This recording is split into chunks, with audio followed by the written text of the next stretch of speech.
Ya, pemeriksaan tes urin yang dilakukan Polda Jawa Timur mengindikasikan dugaan sopir cadangan bus kecelakaan tunggal tol Surabaya Mojokerto menggunakan narkoba.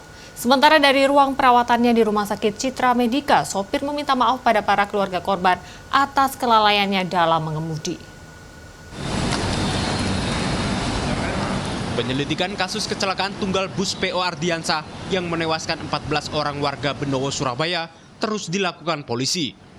Berdasarkan hasil tes urin, sopir bus cadangan bernama Ade Firmansyah, polisi menemukan indikasi jika sopir bus mengkonsumsi narkoba sejenis sabu-sabu.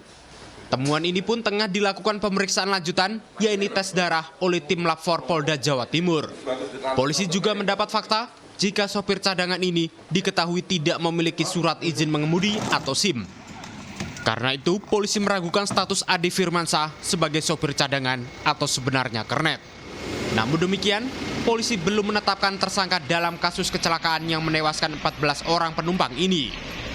Polisi masih melakukan pemeriksaan, termasuk menyelidiki kelayakan uji bus dari pihak PO Bus Ardiansyah. Dari penyelidikan kendaraan, bus tidak dalam kondisi overload yang memungkinkan kecelakaan. Hari ini secara keseluruhan di penumpang secara keseluruhan ada 34 ternyata setelah kita identifikasi lebih lanjut. Nah, dari kapasitas 37. Jadi memang kendaraan ini tidak overload, dalam artian masih layak. Dan yang kemarin setelah kami dalami dari keterangan dari pengemudi, ternyata ada indikasi pengemudi ini menggunakan sejenis sabu. Sementara di ruang perawatannya di Rumah Sakit Citra Medika Sidoarjo, sopir cadangan bus PO Ardiansyah bernama Ade Firmansyah menyatakan minta maaf pada para keluarga korban. Ia mengaku lalai saat berkendara karena dalam kondisi lelah dan mengantuk. Waktu itu memang benar-benar ngantuk atau gimana sih, Mas? Ngantuk, Mas, ya? Nggak sempat ngerem waktu itu, ya? Terus dengan kejadian ini gimana, Mas? Nyesel nggak, Mas? Iya, nyesel. Nyesel, Mas, ya?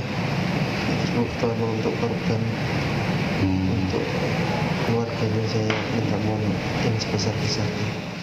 Meski begitu, polisi masih menunggu keterangan resmi sopir Ade Firmansyah untuk kepentingan penyelidikan lanjutan.